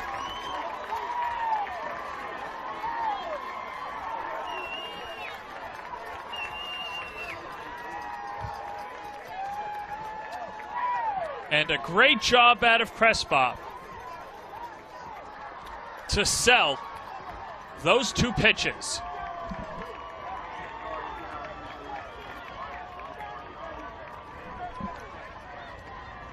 Fresh set of downs, 1st down and goal from the 7.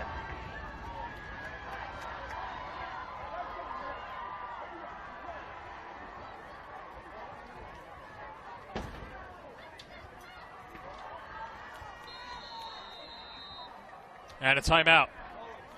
And that'll be taken by Middlesex.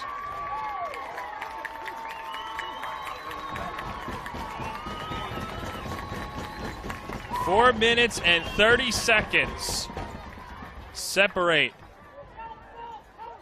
this coop of Blue Jays from bringing the hardware back to Middlesex.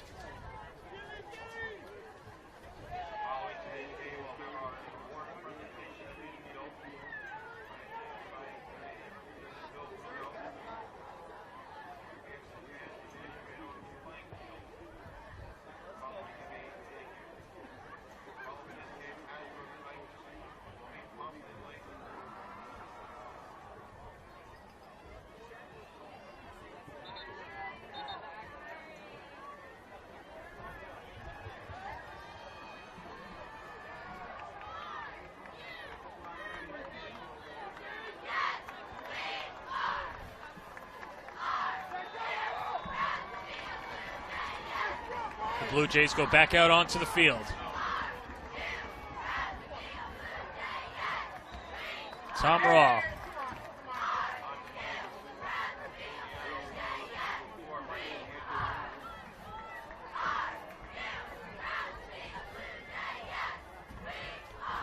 Point Beach's defense once again asked to step up.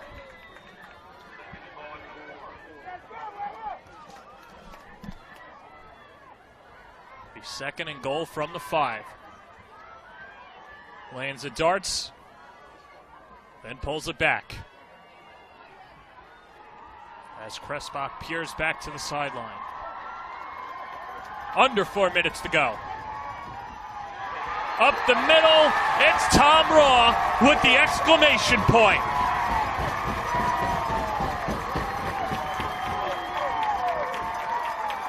Middlesex, a perfect 5 for 5 today.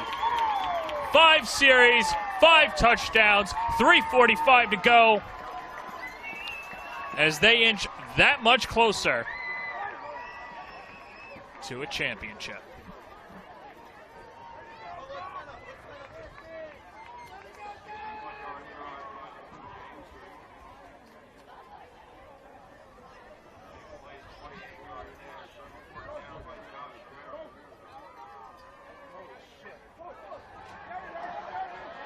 It's a 2-point conversion attempt as that's floated towards Godfrey. But not that time. So 3:45 to go, a 33-21 lead for Middlesex over Point Beach. And perhaps one last gasp for this Point Beach offense.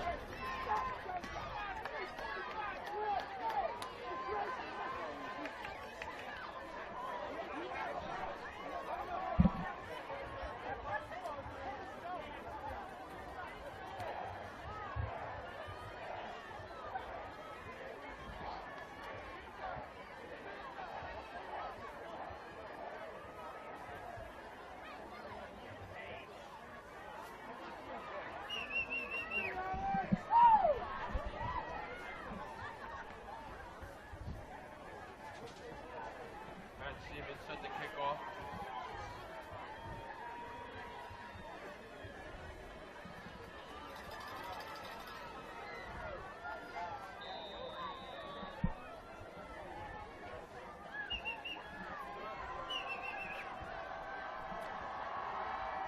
Matt Seaman to boot this one away.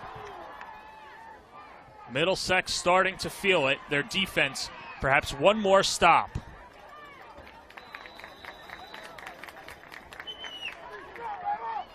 And the Garnet Gulls offense back out onto the field. 3 minutes and 38 seconds to go in this fourth quarter. The Gulls have all 3 timeouts remaining. We've seen John Wagner call on Frauenheim to pass the ball. More in this second half. And you have to imagine that's where he goes now, as Frauenheim's in the gun.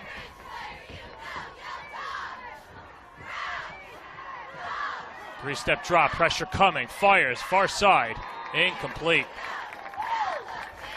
Pass intended for Josh Yates. Good coverage by Zach Godfrey. Bring up second down.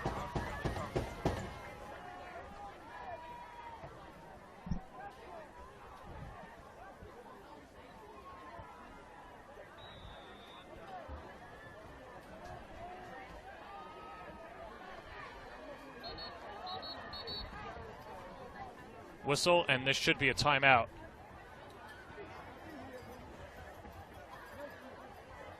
Called by Middlesex.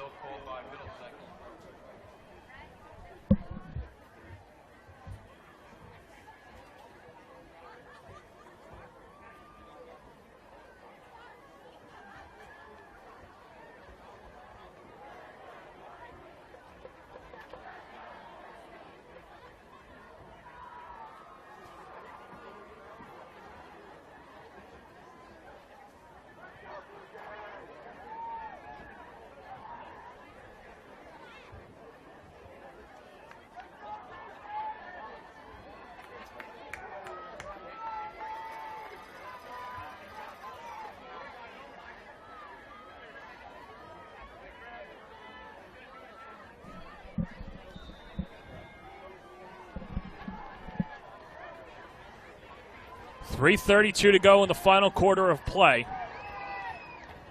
Central Group 1 final. Middlesex holding on to a 33-21 lead. Frauenheim firing over the middle. It's a dart. Incomplete.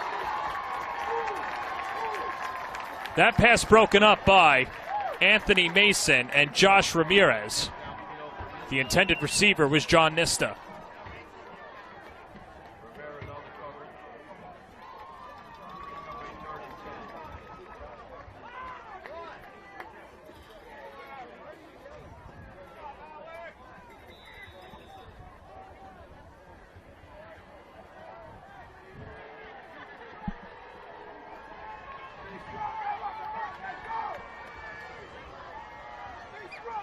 Third down and 10 from the 38. Frauenheim. Pressure coming, steps up, fires over the middle, incomplete. Throw it into no man's land. John Nista, the closest receiver, although the intended receiver was Jean Verrier.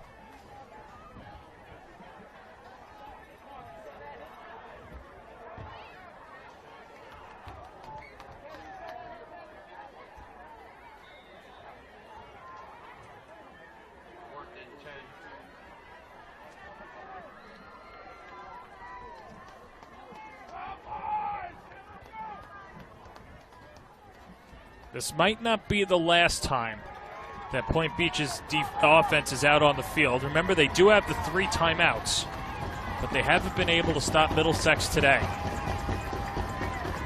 4th down and 10 from the 38. Frauenheim dumps it off. It's caught by Nista, head of steam, powering forward, and that'll do it. A turnover on downs.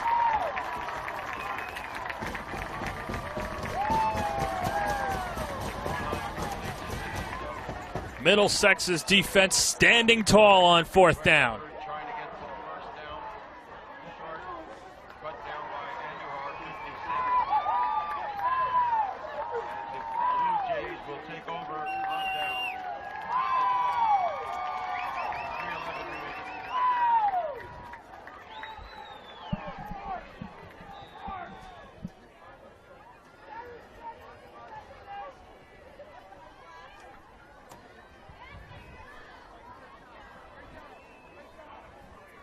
They've done it so well over the regular season, and you'd have to imagine that it's time to keep the ball on the ground.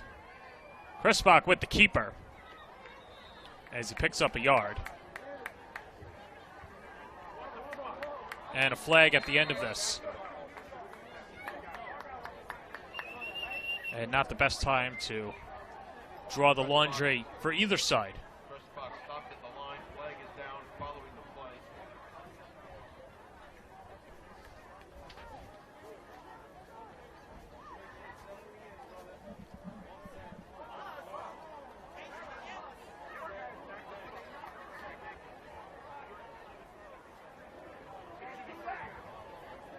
Offsetting penalties.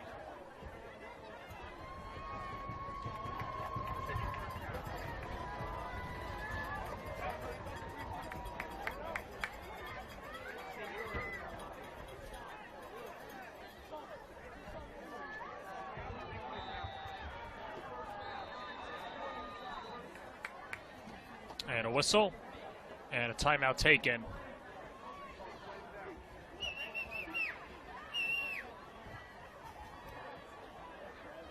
By Point Beach.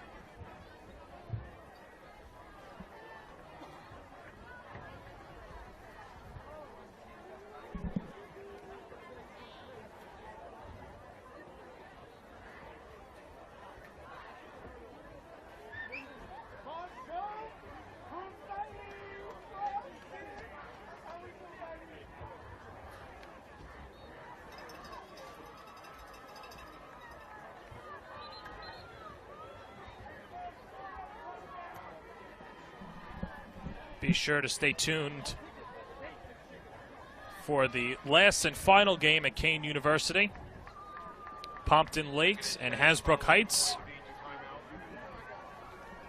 We still got 2:58 to go in this 4th quarter.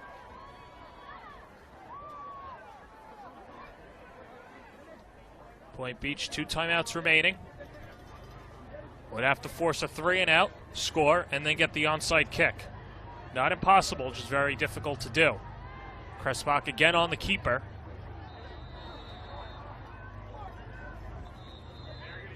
And another timeout taken.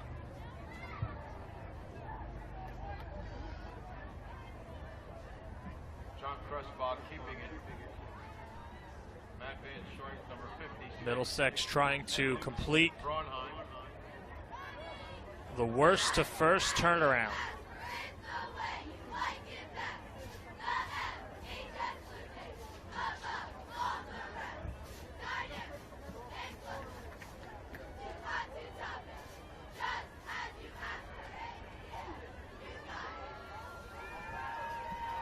Middlesex riding a 9-game winning streak. 10-1 record. The elusive number 11 will go down in the storybooks.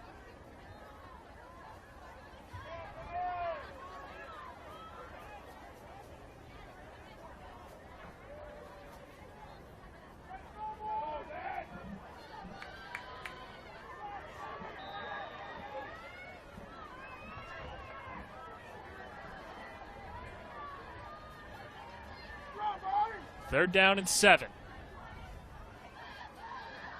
Crespach towards the first down marker. He's got a first down.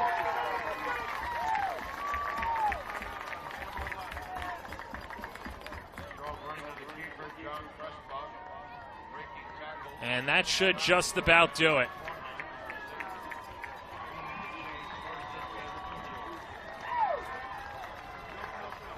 The execution on offense for Middlesex could not have been much better. They've scored on every drive. They've gotten first downs when they needed to get them. And they're 2.5 minutes away from winning a section title.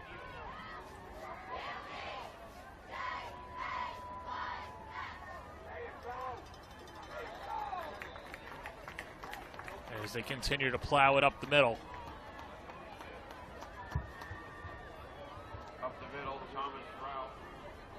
As Rao picks up 5. 2 minutes to go. Be sure to tune in after the game. We'll speak to our player of the game.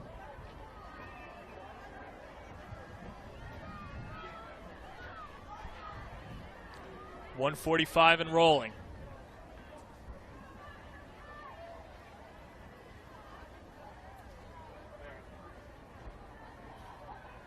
On second down, Crespach, as the defense sniffs it out.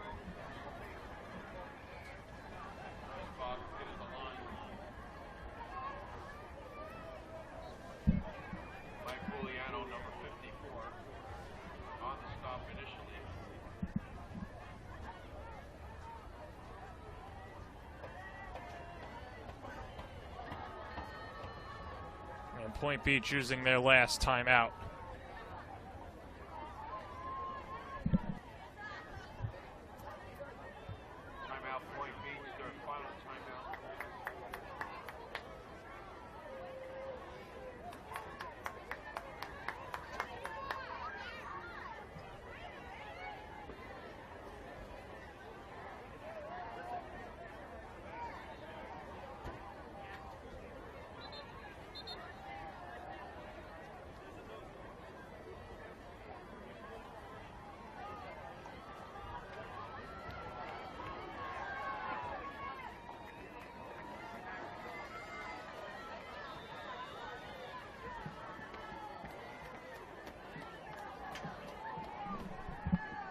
Third down and 8, 1:31 to go in the fourth quarter. Middlesex in control, up 33-21. Crespach, the straight draw.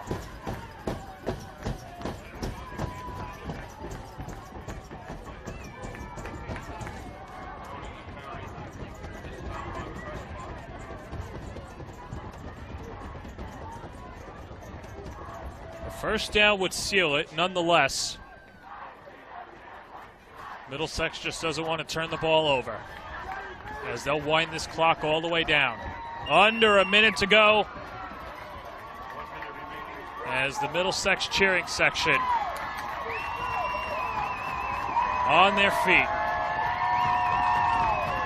What a road it's been for the Blue Jays. 9 straight wins, only 1 win the entire year last year. PJ Jankowicz felt that he had the leaders to get his team to the promised land and turn his program around.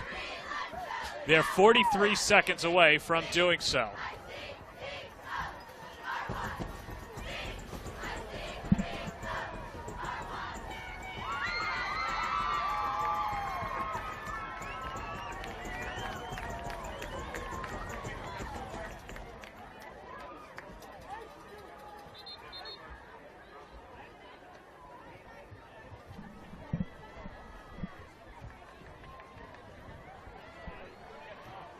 4th down and 8. Ball on the 33, but that's irrelevant. There's only 43 seconds to go. Krespach under center. The give to Rao as he pushes forward. That will do it on offense for the Blue Jays. First turnover on downs put in place by the Point Beach defense, but 39 seconds to go. The prevent defense to come out for the Blue Jays.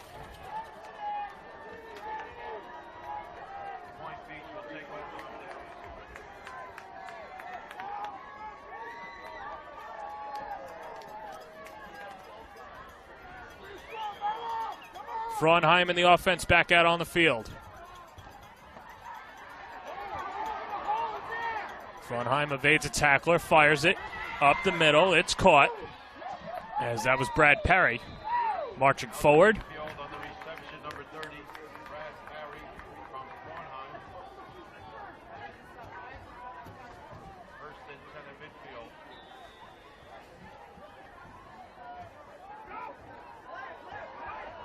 That's a legal snap. That's a trick play. It's up the middle, and it's caught. And boy, you haven't seen that since the Pee Wee days. So what the center Iliano did was hand it over the shoulder, which is a legal snap, and now it's spiked. But you'll see that a lot in Pop Warner, where the center will turn around, hand the ball off to the quarterback, and do it. But that should be a run. But now Middlesex is starting to celebrate, and that might have been an illegal spike, which would have been a rundown of 10 seconds.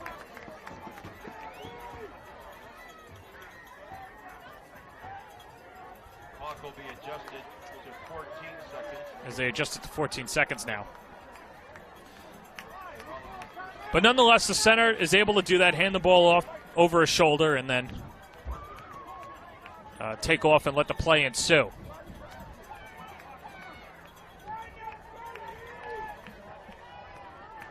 Second down and 10 from the 34.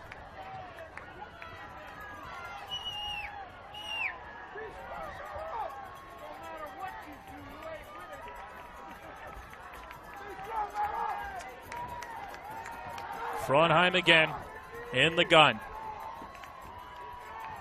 Looking up the middle, it's an all go. Lobs it up towards the end zone, tipped, incomplete. 7 seconds to go.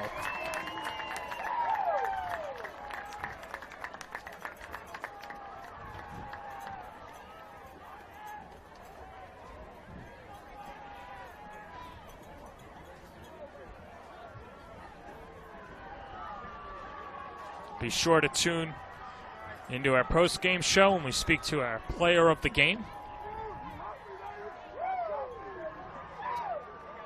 Nothing but smiles for the Middlesex Blue Jays, one play away from a championship. Frauenheim on third down, rolling out, firing up the middle. It's intercepted, and that will do it. Devin Lanza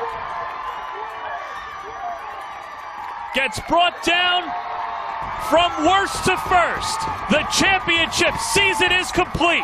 Middlesex, for the first time since 1984, wins it all.